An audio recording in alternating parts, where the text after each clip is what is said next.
Alors le self-care n'est pas la solution miracle, va pas permettre de gérer un surcroît d'activité sans un dispositif global. Ce dispositif global nécessite avant tout les bonnes personnes, avec la bonne formation et les bons outils.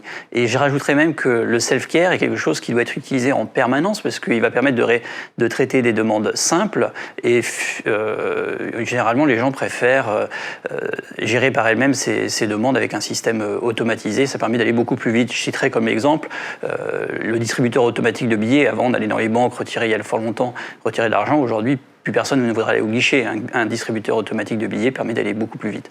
Le self-care, c'est un peu par analogie la même chose. Cette interaction client augmentée va permettre de personnaliser en temps réel le parcours client et rendre les agents les plus performants, leur donnant toutes les informations clés pour répondre rapidement et de manière pertinente aux demandes clients. Donc dans cet objectif, il est nécessaire avant tout de comprendre les mécanismes de traitement de l'information, d'identifier les sources de données et de déterminer les motifs de contact pour ensuite les classer en fonction de ceux qui peuvent être automatisés ou de ceux qui nécessitent un traitement manuel. Alors pour gérer efficacement des pics d'activité, la première étape, c'est de faire en sorte de ne pas avoir de pic d'activité. Pour cela, il est intéressant de déterminer, d'ausculter son activité, de déterminer ce qui peut générer des demandes de contact.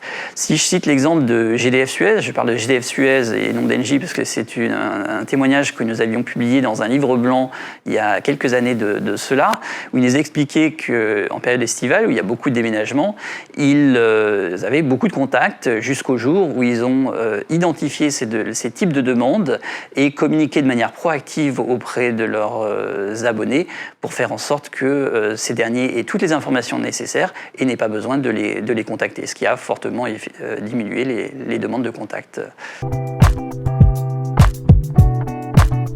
Ensuite, si vous avez quand même des demandes, il va falloir les gérer. Donc il faut identifier celles qui peuvent être traitées de manière automatique par un self-care, que ce soit un bot ou SVI intelligent. La différence entre les deux étant est-ce qu'il y a de l'intelligence artificielle ou pas. L'intelligence artificielle permettant de disposer de mécanismes d'auto-apprentissage. Le SVI intelligent permettant de traiter plus de 80% des demandes classiques. Celles qui nécessitent un traitement par une personne, vous avez le pic d'activité. Le pic d'activité, il est important, il va falloir écréter. On dissuade les demandes, on les priorise, ou en troisième option, on informe le client qu'on ne peut pas traiter la demande et on le prévient pour le rappeler par la suite. Ce tri, entre guillemets, peut être effectué grâce à la connaissance client que vous avez, grâce à l'intégration de vos plateformes de centre de contact à vos sources de données, qui vont vous permettre de savoir si un client, par exemple, a une demande en cours, commande régulièrement, a passé une grosse commande, et vous allez, en fonction de vos règles commerciales et marketing, décider de le prioriser ou pas.